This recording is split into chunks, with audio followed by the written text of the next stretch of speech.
hanya kepada Engkau, Tuhan yang terus berkarya di dalam hidup kami, terus beracara di dalam hidup kami, sehingga bukan kami tapi Engkau yang menjadi nyata dalam hidup ini Tuhan. Terima kasih Bapa di sorga. Kami bersyukur buat pagi hari ini Tuhan, izinkan kami sudah memuliakan nama-Mu ya Bapa. Dan telah tiba saatnya untuk kami dengar firman-Mu. Kami belajar dari apa yang Tuhan kehendaki buat kami semua. Kami menyadari bahwa kami terbatas Tuhan. Kami manusia debu tanah yang lemah. Tapi Tuhan, Engkau tidak pernah membiarkan bejana ini kosong, tanah liat ini kosong. Tapi Engkau mengizinkan diisi dengan Roh-Mu, kekuatan-Mu, firman-Mu yang terus memampukan kami untuk kami boleh berjalan dalam kehendak-Mu Tuhan. Karena itu setiap bejana tanah liat ini, pagi hari ini Tuhan isi dengan kebenaran itu. Pagi hari ini Tuhan penuhi dengan Roh-Mu, sehingga kami semua benar-benar dapat berjalan dalam kehendak Tuhan. Terima kasih Tuhan Yesus. Singkapkan, bukakan rahasia kebenaran-Mu pagi hari ini Tuhan. Bicaralah, sebab kami telah siap untuk mendengarkan. Di dalam nama Tuhan Yesus Kristus kami berdoa. Semua kita yang siap diberkati, bersama saya kita katakan amin. Puji Tuhan. Silakan duduk Bapak Ibu Saudara yang terkasih di dalam Tuhan Yesus Kristus. Pagi hari ini kita masuk pada bagian yang ke-9 dari pembahasan kita tentang anak terang pasti dipenuhi dengan Roh Kudus. Bapak Ibu Saudara yang terkasih di dalam Tuhan, sudah cukup banyak ya hal yang kita bahas dari teks ini seputaran tentang bagaimana orang-orang Kristen atau anak-anak terang yang sungguh-sungguh dipenuhi dengan Roh Kudus itu dalam hidupnya. Dan saya percaya bahwa pembahasan kita yang sekian panjang ini sudah sampai di bagian yang ke-9. Minggu depan adalah bagian yang terakhir dari pembahasan kita dari teks Efesus pasal yang ke-5 ayat 1 sampai dengan ayat yang ke-21. Bapak Ibu Saudara, pada pagi hari ini saya akan menyoroti secara khusus ayat yang ke-20 dengan subtema tentang mengucap syukur. Ini adalah yang akan menjadi sorotan kita khusus buat pagi diberkati ini. Efesus 5 ayat yang ke-20. Saya mengajak kita untuk membaca teks firman Tuhan ini.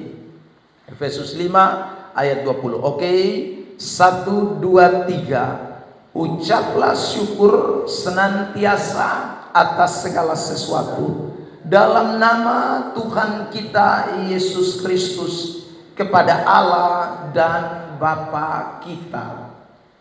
Saudara yang diberkati oleh Tuhan, kata ucaplah syukur senantiasa atas segala sesuatu dalam nama Tuhan kita Yesus Kristus kepada Allah dan Bapa kita, itu adalah satu kata perintah ya. Kata perintah. Saudara, di dalam bahasa asli Alkitab atau bahasa Yunani itu disebut dengan imperatif. Atau saudara, kata imperatif itu artinya kata perintah. Imperatif itu ada yang namanya imperatif pasif, ada yang namanya imperatif aktif, ada yang namanya imperatif past tense, ada yang imperatif present tense. Jadi saudara, kalau yang namanya aktif, yang namanya imperatif aktif itu berarti sesuatu perintah yang tidak pernah berhenti, atau suatu perintah yang harus dilakukan dengan sebuah tindakan action. Kalau ada kata perintah pasif, itu artinya kata perintah yang mungkin kita bisa praktekkan atau kita bisa lakukan, tapi tidak perlu secara aktif. Ada, saudara yang terkasih dalam Tuhan.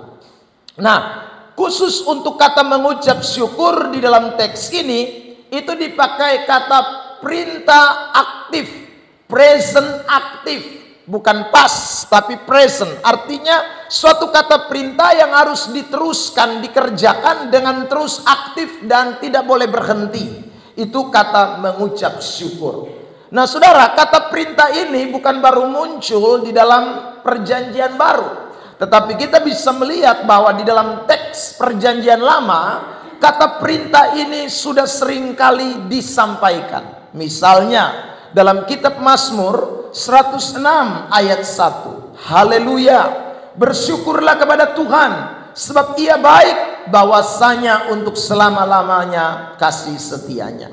Mazmur 107 ayat 1. Bersyukurlah kepada Tuhan, sebab Ia baik, bahwasanya untuk selama-lamanya kasih setianya. Mazmur 118 ayat 1. Bersyukurlah kepada Tuhan, sebab Ia baik, bahwasanya untuk selama-lamanya kasih setianya.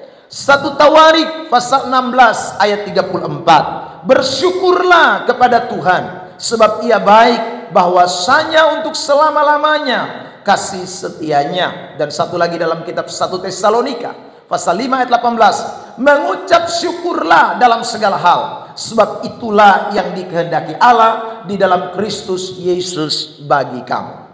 Jadi saya ulang, kata perintah yang diucapkan ini, saudara, ini merupakan suatu kata perintah yang sering diucapkan mulai dari perjanjian lama.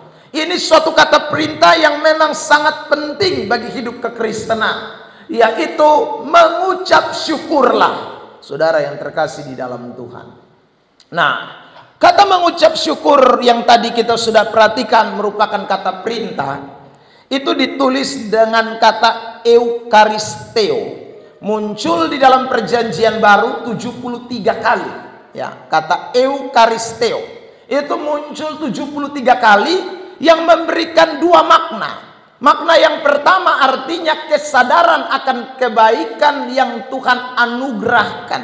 Jadi saudara, kenapa orang itu bisa terus-menerus mengucap syukur? Karena rupanya ada kesadaran di dalam dirinya bahwa Tuhan punya kebaikan yang dianugerahkan kepada kita itu terlampau luar biasa.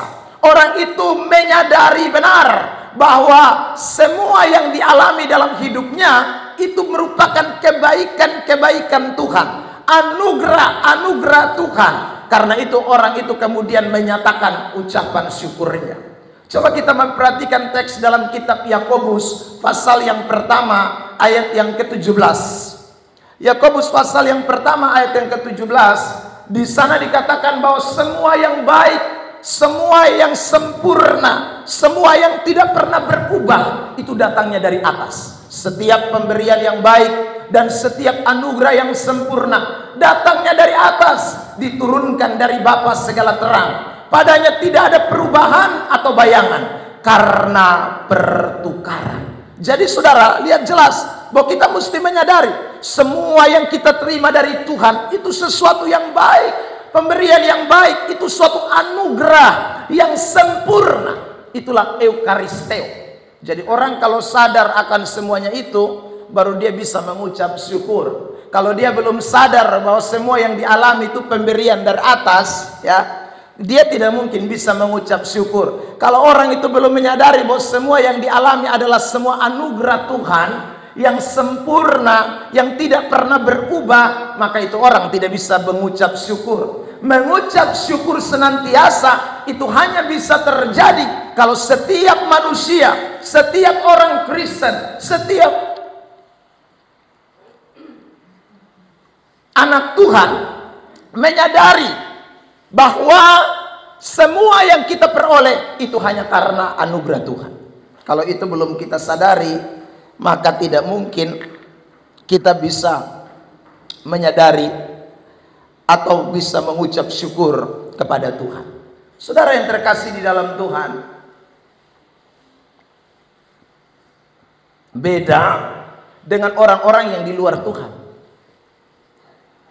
Lihat ayat ini, Matius pasal 6. Matius pasal yang ke-6 ayat 31 mulai. Matius 6 ayat 31. Karena itu anak-anak dunia itu tidak bisa mengucap syukur. Sebab itu janganlah kamu khawatir dan berkata, apakah yang akan kami makan, apakah yang akan kami minum, apakah yang akan kami pakai. Ayat 32 penting. Semua itu dikatakan dicari bangsa-bangsa yang tidak mengenal Allah. Perhatikan, kata dicari itu berarti sesuatu yang tidak didapati. Dicari itu arti, saudara yang terkasih dalam Tuhan, sesuatu yang ada di sekitar. Tapi kita beda. Tadi Yakobus pasal 1 ayat 17 bilang kita punya itu diturunkan dari atas. Orang dunia punya beda. Orang dunia punya dia cari. Yang tadi makan, minum, pakai, dia cari. Karena dia cari baru dia dapat. Maka saudara yang terkasih di dalam Tuhan, dia tidak mungkin bisa mengucap syukur. Ayat 33 ini bicara soal mengucap syukur itu. Matius 6 ayat 33. Tetapi carilah dahulu kerajaan Allah. Kalimat itu bicara soal mengucap syukur. Maka semuanya itu akan ditambahkan, bukan dicari. Saudara, beda tadi saya katakan dengan orang dunia. Orang dunia untuk mendapatkan sesuatu dia mesti cari lebih dulu. Dia tidak merasakan bahwa itu diberikan dari atas. Dia tidak menyadari bahwa berkat itu dicurahkan. Kebaikan-kebaikan, pertolongan, mujizat itu datang dari atas. Dia tidak sadar itu. Itu orang dunia. Makanya orang dunia itu tidak mungkin bisa mengucap syukur. Orang dunia tidak mungkin bisa, saudaraku, memberikan penghormatan, keagungan kepada Tuhan. Orang dunia tidak mungkin bisa mengutamakan Tuhan. Orang dunia tidak bisa memprioritaskan Tuhan di atas segalanya. Karena saya ulang, orang dunia tidak pernah menyadari bahwa semua yang didapat itu dari Tuhan, bukan dari dirinya. Orang dunia tidak pernah menyadari bahwa semua yang dia dapat itu datang berasal dari Tuhan, bukan kekuatan dirinya. Tapi kita semua anak-anak terang yang dipimpin dan dipenuhi Roh Kudus, kita mesti menyadari bahwa semua yang ada dalam diri kita tidak berasal dari kekuatan kita, tidak datang dari diri kita sendiri, tapi semuanya diturunkan dari atas. Bapa pemilik alam semesta, dia yang memberikan anugerah sempurna itu dalam hidup kita sekalian, sehingga kita mampu mengucap syukur kepadanya. Beri tepuk tangan terbaik buat Tuhan Yesus Kristus. Itulah anak-anak Tuhan, saudara yang terkasih di dalam Tuhan. Jadi saya ulang, Eukaristeo itu kesadaran akan semua kebaikan Tuhan yang dianugerahkan kepada kita. Itu arti dari mengucap syukur. Arti yang kedua dari kata Eukaristeo yang ditulis dalam bentuk imperatif present tense itu adalah menang. Orang kalau tidak menang tidak bisa mengucap syukur, saudara. Jadi kata Eukaristeo itu berarti orang-orang yang mengalami kemenangan. Perjuangan kita dalam dunia ini itu adalah perjuangan melawan, saudaraku, penguasa roh jahat di udara, kata Alkitab. Nah, karena itu orang-orang Kristen dikatakan harus kuat dan menang. Sebab kalau tidak menang, orang itu tidak bisa mengucap syukur. Semua orang yang bisa mengucap syukur itu semua orang yang mengalami kemenangan. Karena itu saudara yang terkasih dalam Tuhan, label atau simbol yang diberikan kepada kita orang-orang Kristen itu adalah pemenang. Roma pasal 8 ayat 37. Kitab Roma pasal 8 ayat 37. Tetapi dalam semuanya itu kita lebih daripada orang-orang yang menang oleh Dia yang telah mengasihi kita. Jadi saudara, kita hanya bisa mengucap syukur kalau status kemenangan itu kita sadari menjadi bagian dalam hidup kita. Tiap hari kita bisa ada karena ada sebuah peperangan yang kita lewati, dan peperangan itu kita lewati dengan kemenangan. Karena siapa? Karena ada Tuhan, karena ada Yesus, karena ada Dia yang begitu mengasihi kita, yang berperang menggantikan kita, yang membawa kita kepada kemenangan lepas kemenangan. Tanpa kemenangan orang tidak mungkin bisa mengucap syukur. Sebab kalau tidak ada kemenangan, orang itu terus ada dalam perbudakan, dia ada dalam ketakutan, dia ada dalam kegentaran. Roma 8 ayat 15. Tampilkan itu ayat. Kitab Roma 8 ayat 15. Sebab kamu tidak menerima roh perbudakan. Berarti kontrasnya atau kebalikannya, kalau kamu tidak mengalami kemenangan, kamu ada dalam roh perbudakan yang membuat kamu menjadi takut, ya. tetapi kamu telah menerima Roh Kudus, Roh Allah yang menjadikan kamu anak Allah. Oleh Roh itu kita berseru ya Aba ya Bapa. Kita mengalami kemenangan. Tapi kalau tanpa Roh Kudus, tanpa Tuhan, tanpa Allah, maka kita semua ada dalam perbudakan. Yang namanya perbudakan itu berarti tidak lepas, tidak bebas, tidak merdeka, tidak menang. Saudara yang terkasih dalam Tuhan, tapi Tuhan membuat kita mengalami kemenangan. Karena itu tidak pernah ada kata tidak mengucap syukur. Setiap hari kita pasti mengucap syukur, karena kita adalah orang-orang menang. Ada amin? Ya, yang berikut sekarang kita akan belajar dua hal penting ya yang menjadi pokok pembahasan kita secara utuh pada kesempatan pagi hari ini. Ada dua hal penting yang saya mau bahas. Yang pertama adalah mengapa kita harus mengucap syukur. Tadi kita baru melihat pengertian dari mengucap syukur atau Eukaristia itu, Eukaristeo yang diucapkan 73 kali dalam Perjanjian Baru. Sekarang kita akan belajar dua hal. Mengapa kita harus mengucap syukur dan bagaimana cara menyatakan ucapan syukur. Ini dua hal yang kita mau sama-sama pelajari. Baik. Yang pertama, saudara, tadi saya sudah mengatakan bahwa Tuhan memberikan kita pemberian baik, anugerah yang sempurna. Apa itu pemberian baik dan anugerah yang sempurna? Kita mau lihat rinciannya sebagai berikut. Yang pertama, saudaraku, bahwa kita mengucap syukur karena ada pemberian baik yang namanya dosa kita sudah diampuni.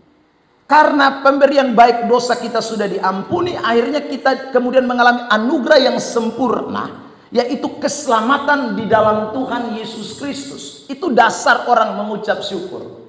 Jadi kalau orang belum mengalami anugerah sempurna ini, pemberian baik yang nomor satu ini, yaitu pengampunan dosa dan saudaraku keselamatan di dalam Yesus, itu orang tidak bisa mengucap syukur. Itu dasar, itu fondasi, itu menjadi alasan utama orang bisa mengucap syukur. Jadi pengucapan syukur itu hanya bisa terjadi kalau orang itu betul-betul menyadari semua dosa-dosanya, semua kejahatan-kejahatannya, semua saudaraku perbuatan-perbuatan najisnya, semua hal-hal gelapnya, semua hal-hal yang membuat dia ada di dalam neraka. Semua itu dia sadari bahwa Yesus Tuhan sudah menyelesaikannya, dosa sudah diampuni, dia diselamatkan. Itu orang pasti bisa mengucap syukur. Mari kita lihat beberapa teks ini. Roma pasal 6 ayat 17 dan ayat 18. Tetapi syukurlah kepada Allah, dahulu memang kamu hamba dosa, tetapi sekarang kamu dengan segenap hati telah mentaati pengajaran yang telah diteruskan kepadamu. Kamu telah dimerdekakan dari dosa dan menjadi hamba kebenaran. Syukur kepada Allah. Lalu ada kata, ada tanda seru di sana. Itu berarti sebuah teriakan. Ya. Syukur kepada Allah. Saudara, Paulus bilang begitu. Ini suatu seruan kemenangan juga. Dulu memang kami hamba dosa. Dulu memang kami ini saudaraku tidak merdeka. Tapi sekarang dikatakan dalam teks itu, dengan segenap hati kami semua telah taat kepada pengajaran yang telah diteruskan. Sehingga kamu telah dimerdekakan dari dosa dan menjadi hamba kebenaran sekarang. Jadi saudara yang terkasih dalam Tuhan, kunci yang pertama untuk kita bisa mengucap syukur di dalam segala hal, itu kita mesti sadari dulu bahwa kita yang dulu sudah gelap, kita yang dulu ada di dalam kenajisan, kita yang dulu ada di dalam kegelapan, kita itulah yang bisa saudaraku mengucap syukur sekarang, karena Tuhan sudah pindahkan kita ke dalam terang. Makanya saudara, orang-orang yang masih diikat dengan kuasa kegelapan, orang-orang yang masih terbelenggu dengan perbudakan setan, orang-orang yang masih menjadi hamba dosa, dia tidak bisa mengucap syukur kepada Allah. Itu sesuatu yang impossible, ya. Itu sesuatu yang mustahil, ya. Justru dia pun otak itu terbalik, ya saudara yang terkasih dalam otaknya terbalik. Kenapa saya katakan otaknya terbalik? Saudara lihat ya, orang-orang yang masih hidupnya keduniawian, ya, orang-orang yang masih terbelenggu dengan dosa, kalau diajak memuji Tuhan, diajak menyembah Tuhan, itu rasanya sesuatu yang apa ya, satu memalukan, yang kedua membosankan, yang ketiga kayak tidak hormat. Itu saya tadi bilang otak tak balik, ya. Tapi sesuatu yang untuk dunia, sesuatu yang untuk saudaraku bukan Tuhan, itu dia tidak mau. Itu dia rasa meskipun tidak terhormat, dia rasa terhormat, saudara. Itu meskipun sesuatu yang tidak menyenangkan Tuhan, dia rasa biasa-biasa saja. Karena memang orang itu ada dalam perbudakan setan. Ya. Gaya tepuk tangannya kalau di gereja begini sah. Hanya begini sah. Berlumah nyanyi lagu semangat karena mana dia begini. Sopan sekali dia. Teratur. Kalau kita bilang tepuk tangan tuh keras sedikit. Di hadirat Tuhan tuh harus teratur dan sopan. Ya saudara. Padahal memang dia tidak mengucap syukur kepada Allah. Karena memang dia masih hamba dosa. Dia tidak menyadari pengampunan yang Tuhan berikan. Dia tidak menyadari bagaimana Tuhan mengerjakan keselamatan di dalam dirinya. Anugerah yang sempurna di dalam dirinya. Itu membuat dia terbelenggu. Membuat dia tidak tahu bagaimana mengucap syukur kepada Allah. Ibrani pasal 12, 28. Lanjut, klik saja. Ibrani 12 ayat 28. Jemaat, mari baca ini ayat 1, 2, 3. Jadi karena kita menerima kerajaan yang tidak tergoncangkan, marilah kita mengucap syukur dan beribadah kepada Allah menurut cara yang berkenan kepadanya dengan hormat dan takut. Kita menerima kerajaan yang tak tergoncangkan. Itu ayat bilang, marilah kita mengucap syukur, beribadah kepada Allah dengan cara yang berkenan kepadanya, dengan hormat dan takut. Saudara yang terkasih dalam Tuhan, jadi justru ketika orang memberi puji-pujian, penyembahan, ya saudara menaikkan ucapan syukur kepada Tuhan dengan segenap hatinya, itu sebenarnya wujud nyata bahwa orang itu telah menerima keselamatan di dalam Tuhan. Orang itu telah menerima kerajaan yang tak tergoncangkan. Saudara yang terkasih dalam Tuhan, itu beda ya dengan orang-orang yang belum diselamatkan.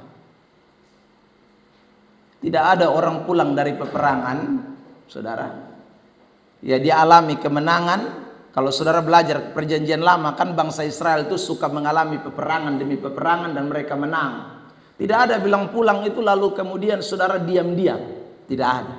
Mereka akan tiup sangkakala, mereka menari, mereka bersorak dengan suara yang lantang. Saudara yang terkasih dalam Tuhan, itu yang mereka nyatakan di hadapan hadirat Tuhan. Kenapa? Karena mereka merasakan kemenangan yang luar biasa. Itu cuma kemenangan peperangan terhadap lawan yang namanya Filistin, Amalek. Saudara, bukan lawan yang namanya setan. Nah sekarang Yesus bukan membuat kita menang terhadap darah dan daging kata Alkitab. Tapi Yesus membawa kepada kita kemenangan untuk menerima kerajaan yang tak tergoncangkan, kerajaan Allah. Saudara, peperangannya Israel, peperangannya dengan Filistin, dengan Amalek tadi cuma mempertahankan kerajaan yang dapat digoncang. Ya, itu kerajaan yang di dunia yang dapat digoncang. Tapi Tuhan memberikan kepada kita kemenangan terhadap suatu kerajaan yang tidak tergoncangkan. Seharusnya kita lebih lagi bersorak, bersuka cita, mengucap syukur, memuji Dia, mengagungkan Dia, memberikan segalanya kepada Dia, karena Dia memberikan kepada kita sesuatu yang tak tergoncangkan. Saudara yang terkasih di dalam Tuhan Yesus Kristus, jadi mengucap syukur itu saya ulang hanya bisa terjadi kalau orang menyadari bahwa dia sudah diselamatkan, dia sudah diampuni oleh Tuhan. 2 Tesalonika 2:13, klik lanjut. Akan tetapi kami harus selalu mengucap syukur kepada Allah karena kamu saudara-saudara yang dikasihi Tuhan, sebab Allah dari mulanya telah memilih kamu untuk diselamatkan. Makanya Alkitab bilang ya, kalau satu orang bertobat itu di sorga tuh berlaksa-laksa malaikat mengucap syukur, ya, bersorak-sorai, bertempik sorak, bertepuk tangan di sorga karena satu orang saja diselamatkan. Karena memang dasar orang mengucap syukur itu sekali lagi karena diselamatkan. Dasar mengucap syukur itu karena ada yang namanya pelepasan dari dosa. Dasar mengucap syukur itu karena ada pengampunan dari dosa. Itulah pengucapan syukur. Jadi marilah kita semua yang hadir pada pagi hari ini, tiap hari mesti sadar, Tuhan ampuni bepun dosa. Mau balas Tuhan pun kebaikan dan cara apa? Tuhan sudah bawa saya dari neraka keluar jadi masuk ke dalam sorga. Tuhan sudah bawa saya dari maut pindahkan saya ke dalam kehidupan kekal. Itu yang membuat kita mengucap syukur. Itu yang membuat kita mau memberikan keagungan kepada Tuhan. Tanpa rasa itu orang tidak mungkin bisa mengucap syukur. Yang kedua, kenapa kita mengucap syukur? Saudara, karena berbagai pertolongan Tuhan. Tidak ada satupun yang kita alami ini tadi saya sudah awali karena kita, tapi semua karena Tuhan. Semua karena pertolongan Tuhan. Kita bisa hidup, kita bisa bergerak. Kitab Kisah Para Rasul mengatakan semua karena Tuhan. Kekuatan yang kita peroleh semua karena pertolongan Tuhan. Uang yang kita punya semua dari Tuhan. Lalu saudara terkasih dalam Tuhan, bagaimana kita bisa membalas semua yang Tuhan berikan kepada kita? Yaitu dengan mengucap syukur. Kita kembalikan semua kepada Tuhan dengan satu ucapan syukur. Kita tidak bisa transfer kembali uang kita. Seorang pendeta berkata begini, saudara terkasih dalam Tuhan. Nama saya lupa. Pendeta Chris, ya, lengkapnya belakangnya saudara saya lupa, tapi pendeta Chris dia mengatakan begini. Kita tidak bisa transfer uang kita ke sorga, ya. Uang kita itu bukan untuk Tuhan, tapi untuk pekerjaan Tuhan. Tenaga kita, saudara terkasih dalam Tuhan, tidak untuk Tuhan, untuk pekerjaan Tuhan. Lalu apa yang untuk Tuhan? Saudara terkasih dalam Tuhan, untuk Tuhan itu hanya satu, praise and worship, pujian penyembahan kita. Itu yang untuk Tuhan.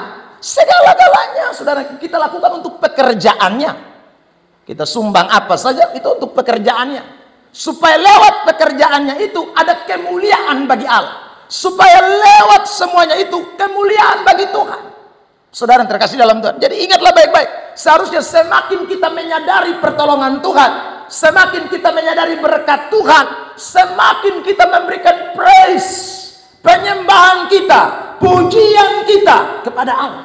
Karena dialah sumber pertolongan kita. Dialah sumber mujizat kita. Dialah sumber berkat kita. Dialah sumber segala hal yang kita alami dalam hidup ini. Maka pertolongan atau mujizat yang kita rasakan, kita mau balas dengan cara apa? Ya sudah, kita hanya bisa kasih pujian dan penyembahan kepada Tuhan. Saya berikan contoh kasus dalam Lukas pasal 17 ayat 15 dan sampai ayat 16 tentang 10 orang kusta yang disembuhkan oleh Tuhan. Seorang dari mereka ketika melihat bahwa ia telah sembuh, kembali dia bawa uang? No. Dia bawa apa? Harta? Tidak ada. Dia bawa apa?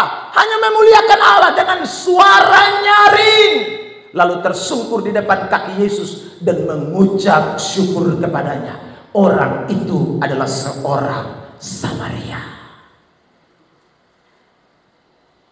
Amin. Jangan lupa, ya, kecuali kita tidak pernah rasakan pertolongan Tuhan, ya. Dia teriak dengan suara nyaring untuk Tuhan. Dia memuliakan Tuhan. Dia mengucap syukur kepada Tuhan. Yang 9 di mana? Kabur. Yang 9 mungkin bikin acara lain.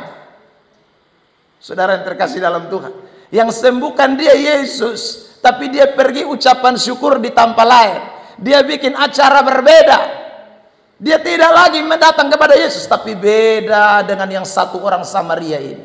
Saudara perhatikan, orang Samaria loh. Samaria itu identik dengan musuhnya Yerusalem, orang Israel. Musuh itu. Dia sebenarnya bukan orangnya umat kepunyaan Tuhan. Tapi dia kok tahu? Ternyata mengucap syukur itu hanya datang kembali kepada Allah. Memberi kemuliaan kepada Allah. Tersungkur di hadapan hadirat Tuhan. Suara nyaring berteriak untuk Tuhan. Tidak ada lain. Jadilah orang-orang Kristen yang begini. Saudara. Kadang-kadang kita ini suka terbalik kan. Yang tolong kita Tuhan, kita mengucap syukur kepada yang lain. Yang sembuhkan kita Tuhan, yang berkati kita Tuhan, yang kasih kita jabatan Tuhan, yang kasih naik pangkat kita Tuhan. Ya, semua Tuhan yang buat. Tapi kita menyatakan syukur kita kepada lain, duniawi. Ya, kita menyatakan syukur kita kepada hal-hal yang tidak menyenangkan Tuhan, itu kita keliru. Padahal yang buat kita bisa menikmati semua Tuhan loh. Jadi anak-anak Tuhan, hanya orang-orang yang tahu bahwa ini hidup hanya pertolongan Tuhan saja yang bisa mengucap syukur kepada Tuhan.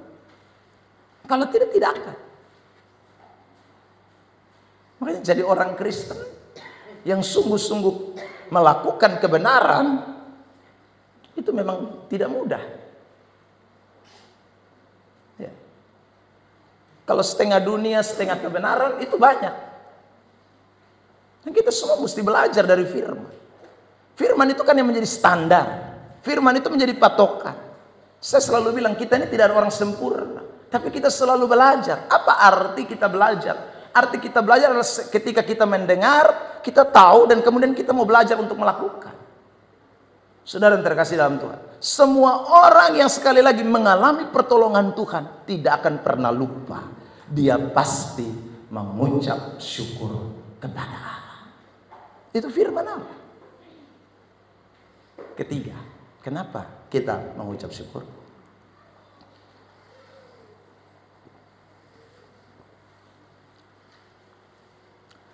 Karena kasih setia Tuhan. Saudara, ayat yang tadi kita sudah baca, kurang lebih ada 3-4. Ya, saya ulangi tampilkan. Mazmur 106 ayat 1. Haleluya, bersyukurlah kepada Tuhan sebab Ia baik, bahwasanya untuk selama-lamanya kasih setianya. 118 ayat 1. Bersyukurlah kepada Tuhan sebab Ia baik, bahwasanya untuk selama-lamanya kasih setianya. 1 Tawarik 16:3-4. Bersyukurlah kepada Tuhan sebab Ia baik, bahwasanya untuk selama-lamanya kasih setianya. Jadi dasar orang mengucap syukur, 1, karena Tuhan ampuni, Tuhan sudah selamatkan. 2, karena pertolongan, kebaikan Tuhan, mujizat Tuhan yang kita alami, berkat Tuhan yang kita alami. Yang ketiga, dasar kita mengucap syukur itu adalah kasih setia Tuhan. Nah, apa arti kata kasih setia Tuhan yang diulang-ulang tadi dalam kitab Perjanjian Lama? Itu ditulis dalam bahasa Ibrani, keset emet. Apa itu keset emet? Keset emet itu artinya komitmen yang tidak berubah terhadap kebenaran. Itu keset emet. Jadi Tuhan itu punya kasih setia, bukan perasaan. Saya ulang ya. Kasih setia itu tidak boleh dinilai dengan bentuk perasaan. Kalau perasaan, saudara terkasih dalam Tuhan, itu bisa dipengaruhi. Tapi kasih setia itu keset emet, artinya komitmen yang tidak berubah terhadap kebenaran.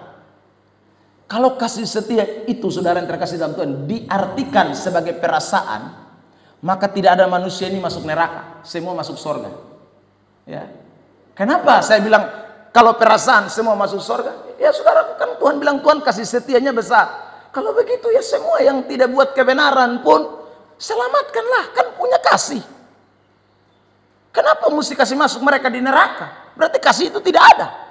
Saudara, kasih itu bukan bicara soal perasaan. Kasih itu bicara soal komitmen yang tidak berubah terhadap firman. Kasih itu bukan bicara soal, saudaraku, saya ulang lagi ya, perasaan yang gampang dipengaruhi situasi. Tidak. Makanya Allah itu tidak bisa dipengaruhi. Dia punya kasih setia, tapi dia tidak bisa dipengaruhi. Itu komitmen. Makanya ketika saudara baca kitab Kejadian, ya, pasal 6, manusia begitu banyak, dia bunuh habis dengan air bah. Hanya keselamat 8 orang sah. Kalau kita melihat ini, saudara, kita bisa bilang Tuhan tidak ada kasih setia. Kenapa? Kok bunuh begini banyak orang, hanya kasih selamat 8 orang? Bikin apa cipta manusia begini banyak?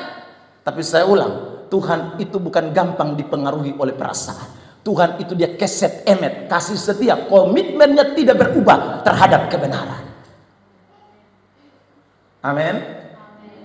Saudara, kalau Tuhan punya kasih setia, kenapa mesti kasih masuk Yudas itu, saudaraku, dalam kelompok murid, habis itu pakai Yudas sebagai alat setan, dibiarkan untuk kemudian menangkap Yesus? Kenapa Tuhan tidak jamah hatinya? Kan Tuhan mampu toh. Tapi Tapi sekali lagi Tuhan itu komitmen terhadap kebenaran. Dia bukan kasih setia yang gampang pakai perasaan. Nah, anak-anak Tuhan, coba kita belajar mengerti tentang kasih setia Tuhan itu dalam hidup kita. Kadang-kadang kita berpikir karena Tuhan panjang sabar, Tuhan panjang kasih, lalu kemudian saudara kita seenaknya kita. Tuhan itu sekali lagi, dia keset emet, dia komitmen terhadap apa yang disebut dengan kebenaran. Dia tidak bisa dirubah oleh apapun. Saya kasih contoh ayat sekarang ya. Sudah lihat ini ayat. 1 Yohanes pasal 3 ayat 18 lebih dulu. 1 Yohanes 3 ayat 18. Mari kita lihat ini.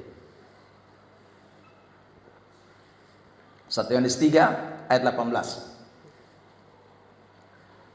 Anak-anakku, marilah kita mengasihi bukan dengan perkataan atau dengan lidah. Mengasihi itu bukan dengan perkataan atau lidah, tetapi dengan perbuatan. Tapi jangan sampai di itu kalimat. Mesti lanjut selanjutnya. Dan dalam kebenaran. Jangan lupa itu kalimat terakhir. Karena itu kalimat terakhir itu penting sekali. Kebenaran. Itulah keset emet.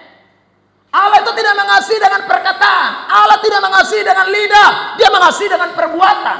Tapi dalam kebenaran. Tidak asal perbuatan.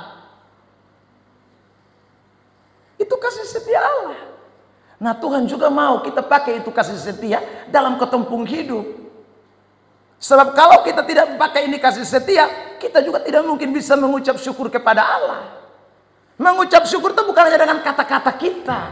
Bukan dengan waktu kita menyanyi puji-pujian saja. Bukan hanya dengan bersorak-sorai saja. Tapi dengan semua komitmen kita terhadap kebenaran. Itu kasih setia.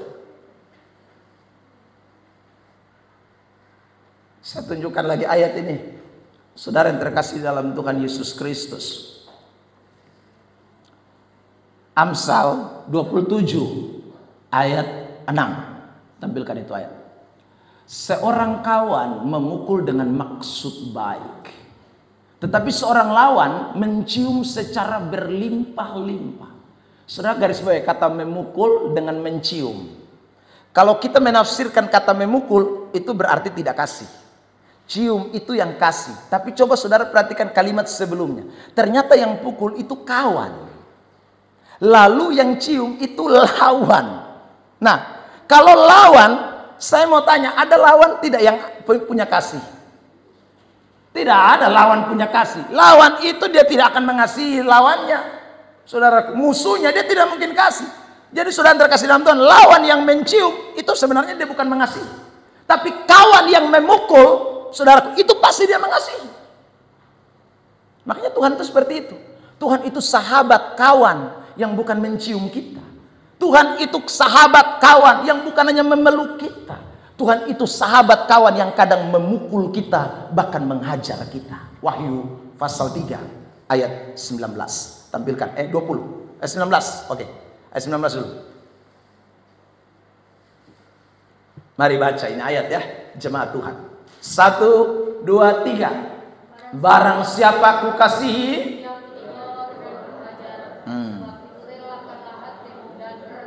itu ku kasihi, tapi ku tegur, ku hajar. Itu yang Amsal 27 ayat 6 tadi bilang. Saudara, keset emet. Jadi komitmen terhadap kebenaran. Itulah kasih setia Tuhan. Nah, Tuhan itu begitu. Dia sayang kita. Dia beri berkat kepada kita. Tapi begitu kita tak salah, dia fadok. Begitu kita lari keluar, dia hajar. Begitu kita melenceng, dia pukul. Itu Tuhan. Bahkan ketika kita tidak mau ikuti dia, tidak mau ikuti arahannya, kita binasa. Itu Tuhan. Itu kasih setia Tuhan. Itu keset emet. Saudara yang terkasih dalam Tuhan. Jadi kita mesti mengucap syukur. Makanya kalau Tuhan pukul kita pun kita harus mengucap syukur. Kalau Tuhan hajar kita pun kita harus mengucap syukur. Terima kasih karena Tuhan sayang saya. Saudara yang terkasih dalam Tuhan. Karena Tuhan sayang saya, Tuhan pukul saya. Tapi saudara, kita membaca di dalam kitab 1 Korintus pasal 10. Kita menemukan bagaimana bangsa Israel tidak menyadari hajaran-hajaran Tuhan. Bangsa Israel tidak menyadari keset emet. Dia pikir Tuhan pukul itu karena Tuhan tidak cinta. Tuhan marah itu karena Tuhan tidak sayang sama mereka. Tuhan tegur mereka, Tuhan hajar mereka karena Tuhan tidak mengasihi mereka. Mereka salah berpersepsi, mempunyai pandangan terhadap Tuhan, dan akhirnya apa yang terjadi? Mereka berontak kepada Tuhan, mereka marah Tuhan, mereka kemudian saudara membuat patung lembu emas, mereka kemudian saudara membuat apa lagi? Ya, perzinaan, percabulan, mereka hidup berontak kepada Tuhan, dan ending daripada semuanya Tuhan bunuh mereka habis. Saudara yang terkasih, karena mereka tidak mengerti kasih setia Tuhan, karena mereka tidak mau mengucap syukur. Saudara, makanya anak-anak Tuhan, kita bukan hanya saja waktu Tuhan berkati kita mengucap syukur. Bukan waktu Tuhan kasih kita mujizat saja kita mengucap syukur. Tapi kadang-kadang sebagai manusia kita ini kan suka jalan salah. Kadang-kadang kita bisa jatuh terpeleset. Kadang-kadang kita bisa, saudaraku, jatuh lagi. Dan Tuhan hajar kita.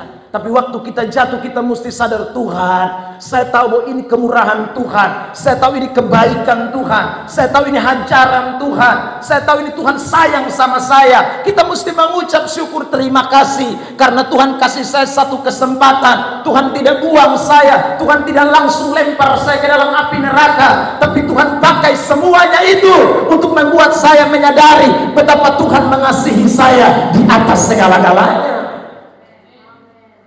Amin. Saudara terkasih dalam Tuhan, itu penting anak-anak Tuhan. Ya, kalau tidak kita akan hidup bersungut. Padahal Tuhan bikinkan banyak, tapi hanya karena kita salah lalu Tuhan hajar, kita tidak terima baik. 1 Korintus 10 lah, tampilkan. Kita baca ya, saudara. Saya tunjukkan mulai dari ayat 1. Bagaimana Tuhan punya kebaikan kepada ini bangsa, tapi ini bangsa tidak rasa itu kebaikan Tuhan. Aku mau supaya kamu mengetahui, saudara-saudara, bahwa nenek moyang kita semua berada di bawah perlindungan awan. Aduh, terlalu luar biasa itu. Dan bahwa mereka semua telah melintasi laut, dipimpin oleh awan, melintasi laut, tidak tenggelam. Saudaraku, luar biasa. Sedangkan Mesir mati habis. Ini Tuhan pun pertolongan. Lanjut, 1 Korintus 10:2. Untuk menjadi pengikut Musa, mereka semua telah dibaptis dalam awan dan dalam laut. Ayat 3. Mereka semua makan makanan rohani yang sama. Luar biasa. Mereka semua minum minuman rohani yang sama. Mereka minum dari batu karang rohani. Mereka mengikuti mereka, yang mengikuti mereka, dan batu karang itu ialah Kristus. Oh, Kristus sudah hadir di perjanjian lama dengan simbol batu karang. 1 Korintus 10 ayat 5. Tetapi sesungguh pun demikian, Allah tidak berkenan kepada bagian yang terbesar dari mereka, karena mereka ditewaskan di padang gurun. Karena Tuhan lihat mereka sudah rasakan semua pertolongan Tuhan, semua mujizat Tuhan, tapi mereka nilai Tuhan salah. Mereka rasa Tuhan tidak adil. Mereka rasa Tuhan tidak mengasihi mereka. Ayat 7, saudaraku, semuanya. Dan supaya jangan kita menjadi penyembah-penyembah berhala, itu yang tadi saya bilang. Tuhan sayang mereka, tapi justru mereka menyembah berhala. Tuhan yang pimpin mereka, Tuhan yang berkati mereka. Tapi saudara, ketika mereka jalan, mulai Musa naik ke padang gurun, gunung Sinai, 40 hari 40 malam, dan Musa tidak turun-turun. Oh ya, mereka pikir, sudah ini Tuhan susu mati. Tuhan yang pimpin kita keluar dari Mesir, Tuhan yang luar biasa itu sumati. Maka mereka buatlah patung lembu emas. Maka duduklah bangsa itu untuk makan dan minum. Kemudian bangunlah mereka dengan bersukaria. Mereka mengucap syukur, tapi bukan kepada Tuhan. Janganlah kita melakukan percabulan seperti yang dilakukan oleh beberapa orang dari mereka, sehingga pada satu hari telah tewas 23.000 orang. Kalau Tuhan tidak sayang, saudara yang terkasih dalam Tuhan, tidak mungkin. Ini Tuhan sayang. Karena Tuhan sayang, Tuhan tidak kompromi. Supaya ini semua jadi contoh buat kita sekalian, bahwa Tuhan itu punya kasih setia, keset emet, komitmen terhadap kebenaran. Siapa melanggar, fight. Siapa macam-macam, tampeleng, itu Tuhan. Dia tidak kesebiar. Lanjut langsung di ayat yang ke-11, 1 Korintus 10. Semuanya itu telah menimpa mereka sebagai jemaat sambung. 1, 2, 3. Contoh. Dan dituliskan menjadi jemaat sambung. Bagi siapa? Bagi kita yang hidup pada waktu di mana zaman akhir telah tiba. Itu kasih setia Tuhan.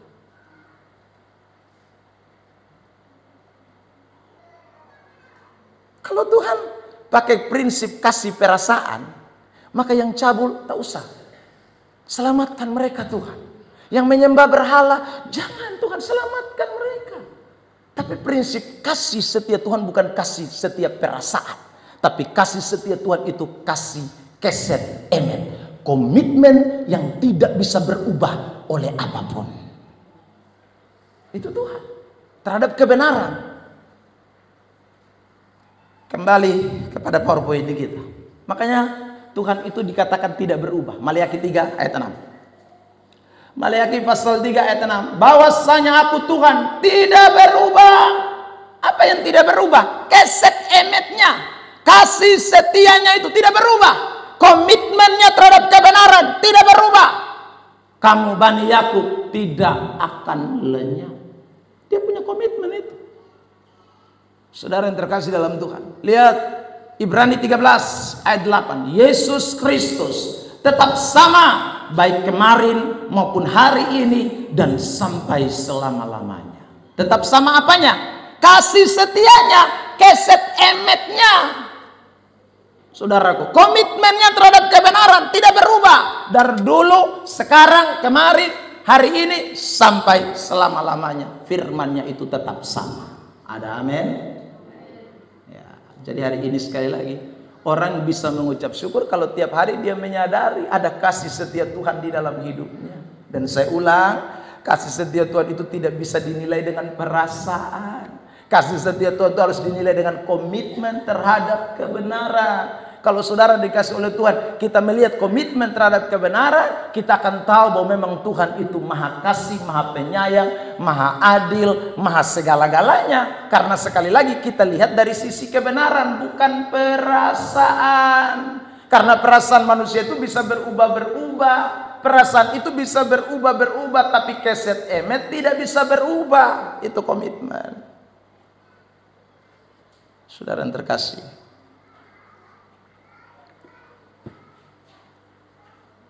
sekarang kita lihat bagian berikutnya.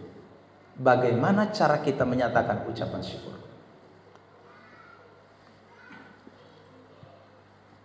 Jadi setelah kita tahu mengapa kita harus mengucap syukur, Tuhan kasih cara kita mengucap syukur.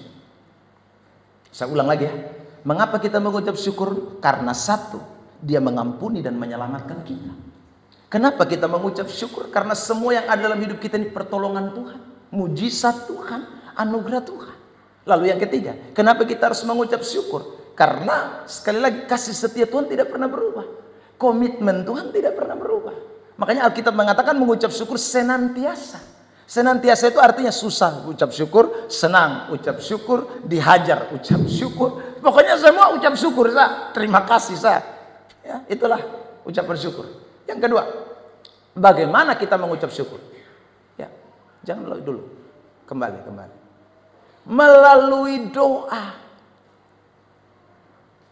Melalui doa. Bagaimana kita mengucap syukur? Melalui doa. Itu cara kita mengucap syukur.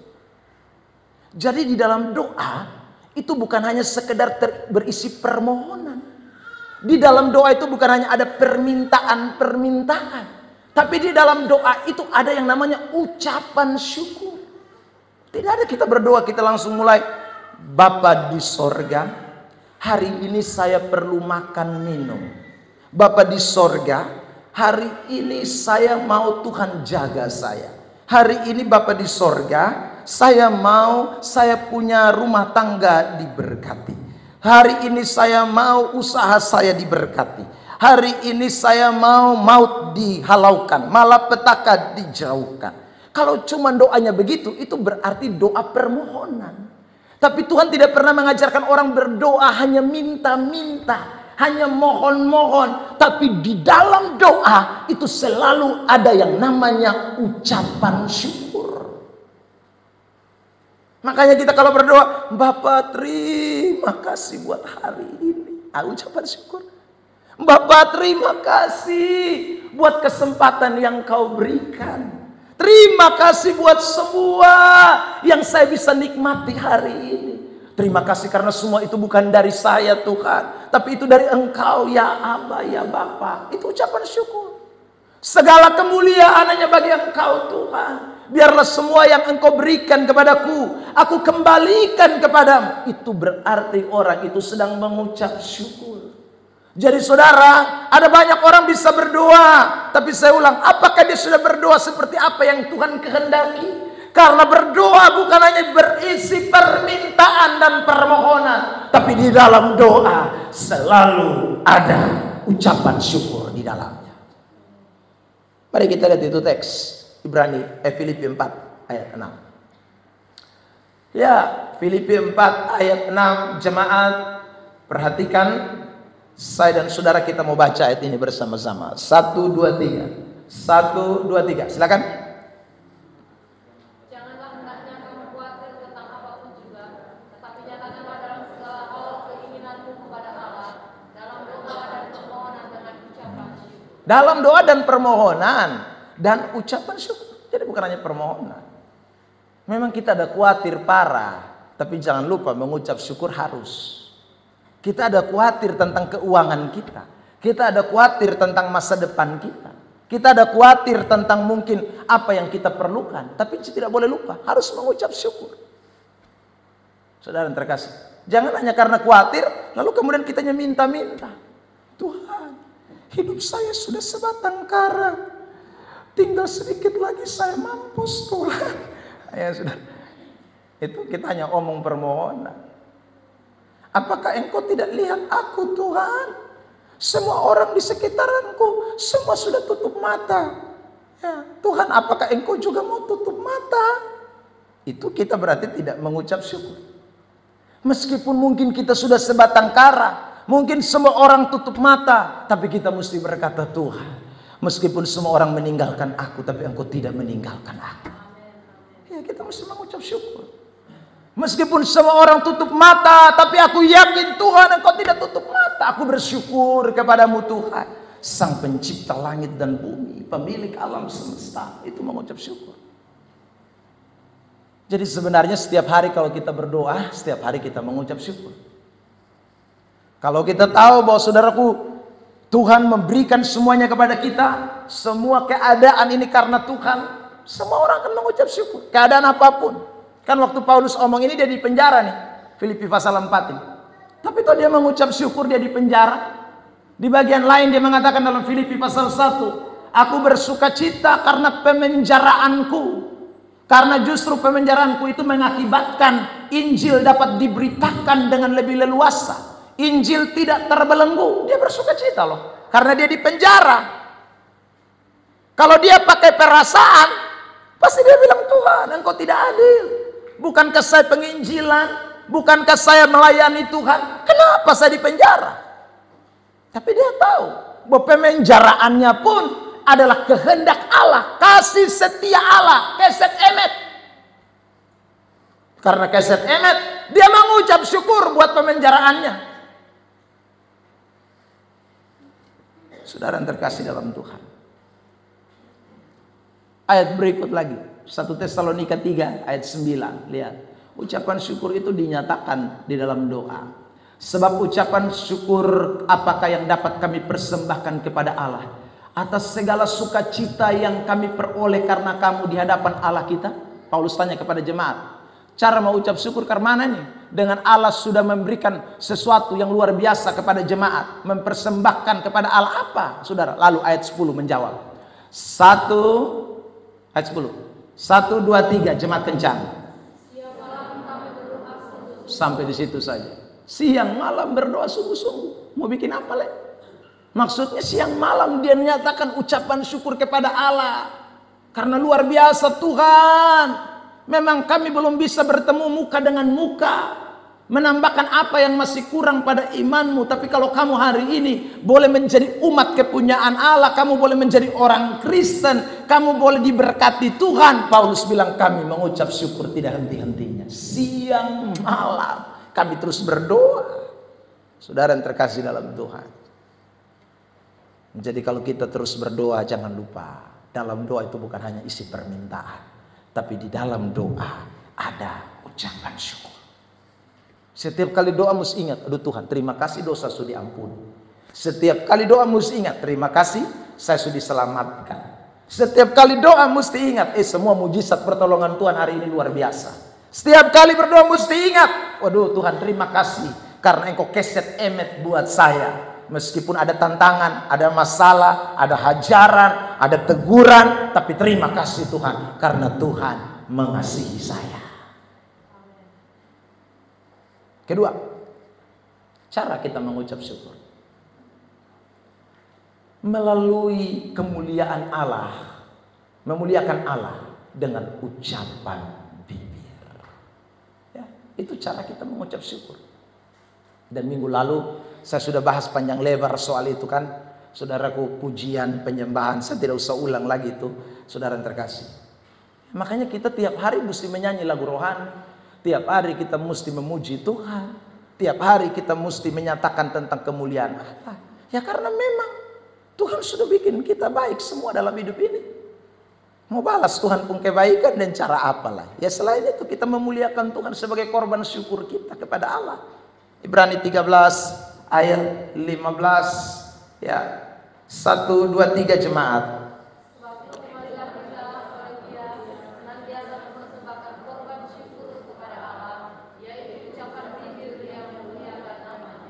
Itu. Lihat 2 Tawarik 5 ayat 13 juga. Saya baca. Lalu para peniup nafiri dan para penyanyi itu serentak memperdengarkan paduan suaranya untuk menyanyikan puji-pujian dan syukur kepada Tuhan. Mereka menyaringkan suara dengan nafiri, ceracak dan alat-alat musik sambil memuji Tuhan dengan ucapan, sebab Ia baik, bahwasanya untuk selama-lamanya kasih setianya. Pada ketika itu rumah itu, yakni rumah Tuhan, dipenuhi awan. Awan yang dimaksud itu kemuliaan Tuhan. Jadi sudah lihat mereka angkat alat musik, ceracak, nafiri, semua alat-alat musik. Kalau sekarang kita bilang drum, keyboard, bass, ya saudara, semua menyanyikan puji-pujian dan syukur kepada Tuhan. Wah, itu penyanyi-penyanyi, paduan-paduan suara. Kalau sekarang kita sebut WL, singers, saudara, choir, dan lain sebagainya. Penari tamborin, rame. Itu ucapan syukur. Nah, itu yang minggu lalu saya sudah bahas itu. Makanya anak-anak Tuhan, itu yang kita bisa lakukan. Wahyu 4 ayat 9. Dan setiap kali makhluk-makhluk itu mempersembahkan puji-pujian dan hormat dan ucapan syukur. Jadi ucapan syukur itu selalu berkaitan dengan puji-pujian. Ucapan syukur itu selalu berkaitan dengan nyanyian-nyanyian rohani, persembahan puji-pujian yang duduk di atas tahta itu dan yang hidup sampai selama-lamanya. Ucapan syukur tidak pernah berhenti. Mati, lanjut ucapan syukur lagi di sorga. Ada amin? Ya, jadi saudara kalau sudah di dunia malas ucap syukur, bagaimana mau masuk sorga? Karena di sorga tidak pernah berhenti, yang berhenti khotbah. Tapi nyanyian pujian tidak berhenti. Pujian syukur tidak berhenti. Yang kita bilang bahwasanya selamanya kasih setia Tuhan, Allahku dahsyat berkuasa, tidak akan berhenti. Sorga bumi penuh kemuliaan tidak berhenti. Itu kita bukan hanya lakukan di dunia, sampai nanti. Saudara yang terkasih, karena itu puji-pujian, ucapan syukur itu penting. Anak-anak Tuhan selalu ada nyanyian baru keluar dari dalam mulut kita. Selalu puji-pujian rohani dinyanyikan. Saya ulang, memang kita masih hidup di dunia, tapi jangan bikin gaya dunia. Kita ini hidup di dunia mesti pakai lifestyle sorga. Ya. Itu lifestyle sorgawi, itu Tuhan punya mau. Saudara yang terkasih dalam Tuhan. Ya. Itu kan kita semua menyatakan syukur kita kepada Allah.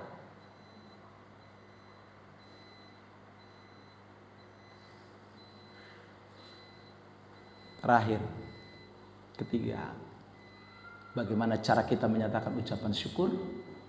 Bayar nasar. Saudara, bayar nasar itu bisa melalui 2 cara. Cara yang pertama adalah dengan memberi sesuatu lewat persembahan. Ya, uang atau apa yang kita mau kasih sama Tuhan. Saudara. Tapi bayar nasar itu juga bisa berupa sebuah komitmen. Janji, itu nasar. Nasar itu adalah sebuah komitmen, janji yang kita mau wujud nyatakan di hadapan Tuhan. Jadi mengucap syukur itu dikatakan sebagai suatu janji. Ikatan janji kita kepada Tuhan. Yang harus kita bayar, yang harus kita berikan kepada Tuhan. Mari kita lihat Yunus pasal 2 ayat yang ke-9. Tetapi aku dengan ucapan syukur akan kupersembahkan korban kepadamu. Apa yang kunasarkan akan kubayar. Keselamatan adalah dari Tuhan. Apa yang kunasarkan akan kubayar. Saudara, kata kubayar di sana, di dalam bahasa asli Alkitab dipakai kata zalam atau zalom, yang artinya adalah berdamai. Saudara. Jadi, saudara Yunus berkata kepada Tuhan, dengan ucapan syukur akan kupersembahkan korban kepadamu. Apa yang kunasarkan akan kusalom, salam, akan kudamaikan, akan kuberdamai. Keselamatan adalah dari Tuhan. Artinya sebelumnya dia musuh, ya. Artinya sebelumnya dia melawan. Artinya sebelumnya dia berontak. Makanya sekarang dia bilang, saya mau bayar itu pemberontakan saya. Saya mau bayar itu perjanjian saya. Saya mau bayar itu saya punya melawan tadi. Kita tahu toh, Tuhan suruh dia pi Tarsis. Saudara terkasih dalam Tuhan, Tuhan suruh dia ke Niniwe, dia lari ke Tarsis. Makanya Tuhan kemudian bikin tuh laut gelombang hajar dia, lalu kemudian saudara ikan telan sama dia dan muntahkan dia di Niniwe. Waktu dia tahu Tuhan muntahkan dia keluar dari itu perut ikan, dia tidak bilang, Tuhan kurang ajar Tuhan. Kenapa Tuhan bikin saya begini? Tidak, tapi dia langsung tahu, Tuhan terima kasih. Saya mengucap syukur dan saya mau bayar, saya pun melawan Tuhan. Saya sekarang mau bayar, saya pun melawan ini. Saya punya pemberontakan yang saya lari ke Tarsis itu, yang saya tidak mau datang ke Niniwe, saya akan bayar. Saya mau berdamai, salam dengan Allah. Itu ucapan syukur. Ada banyak kali kita tidak bisa mengucap syukur karena kita tetap menjadi musuh Allah. Kita tetap berontak kepada Allah. Kita tidak sadar akan bagaimana, saudaraku, waktu kesempatan yang Tuhan berikan kepada kita seperti Yunus. Seharusnya waktu kita tahu bahwa Tuhan kasih kesempatan kita seperti Yunus, kita juga mau bilang, Tuhan aku mau bersyukur dan aku mau bernasar, aku mau bayar, aku mau berdamai, aku tidak mau jadi musuh Engkau Tuhan. Karena Tuhan memang mau memperdamaikan kita. Klik. Perdamaian diri dengan Allah tentu ini adalah bukti dari pertobatan kita. Itu ucapan syukur. Bukti pengakuan kita bahwa kita bersalah, itu ucapan syukur. Itu ucapan syukur. Kita baca ini ayat 2 Korintus 5 ayat 20. Jadi kami adalah utusan-utusan Kristus. Seakan-akan Allah menasihati kamu dengan perantaraan kami. Paulus bilang begitu. Seakan-akan Allah menasihati kamu dengan perantaraan kami. Tadi Yunus, Tuhan nasihati dia dengan perantaraan gelombang. Tuhan nasihati dia dengan perantaraan badai. Tuhan menasihati dia dengan perantaraan ikan besar yang telan dia. Itu perantaraan Tuhan. Tapi begitu dia tahu ini perantaraan Tuhan, dimuntahkan, dia langsung bilang, Tuhan aku mengucap syukur, aku sekarang bayar, aku punya nasar, aku mau berdamai dengan Engkau. Jemaat di Korintus pun Tuhan bilang, dengar baik-baik jemaat Korintus, seakan-akan Allah menasehati dengan perantaraan kami. Paulus bilang, dalam nama Kristus kami minta kepadamu, berilah dirimu shalom, irene dalam bahasa Yunaninya, dengan Allah. Saudara terkasih dalam Tuhan. Jadi anak-anak Tuhan, mari firman ini menjadi bagian penting dalam hidup kita. Kadang-kadang kita tidak bisa mengucap syukur, saya ulang, karena kita tidak menyadari bagaimana Tuhan mau memperdamaikan kita dengan dirinya. Seharusnya kita tahu bahwa ucapan syukur itu bagaimana kita mau berdamai dengan Allah. Ucapan syukur itu adalah bagian daripada kita menyatakan diri kita bahwa kita memang berdosa, kita memang keliru, kita memang salah jalan, dan Allah mau kita diperdamaikan. Roma 5 ayat 10. Sebab jikalau kita ketika masih seteru diperdamaikan dengan Allah oleh kematian anaknya, lebih-lebih kita yang sekarang telah diperdamaikan pasti akan diselamatkan oleh hidupnya. Dulu saja yang kita belum kenal Tuhan, Tuhan kasih selamat kita dengan diperdamaikan. Apalagi sekarang. Sekarang saudara terkasih dalam Tuhan, kalau kita mau dengar firman, kita mau kembali kepada jalan Tuhan, kita lihat teguran Tuhan, keset emet, kita mau melihat sudah kebaikan Tuhan, seperti Yunus yang masih dikasih kesempatan meskipun 3 hari babo di dalam perut ikan, saudara. Tapi begitu dimuntahkan, dia sadar, dia ucapkan, saudaraku, apa yang dia katakan kepada Tuhan, dia beri komitmennya kepada Tuhan. Tuhan pulihkan dia. Itu keset emet. Itulah kasih setia Tuhan. Komitmen terhadap kebenaran itu menjadi penting. Kebenaran pada pagi hari ini menolong kita sekalian yang hadir. Hiduplah dalam pengucapan syukur. Saya ulang lagi, 2 bagian besar kita bahas pada pagi hari ini. Ucapan syukur itu kita lakukan karena kita bersyukur diampuni kita, diselamatkan kita. Kita mengucap syukur sekali lagi karena semua yang terjadi dalam hidup kita ini pertolongan Tuhan, mujizat Tuhan, kebaikan Tuhan. Yang ketiga, kita mengucap syukur, saudara yang terkasih dalam Tuhan, karena kasih setia Tuhan, keset emet, komitmen Tuhan yang tidak pernah berubah. Kadang kasih setia Tuhan atau keset emet itu dilakukan dengan hajaran, teguran, saudara, dengan berbagai cara, dengan berbagai alat. Tapi juga Tuhan tidak pernah membiarkan kita.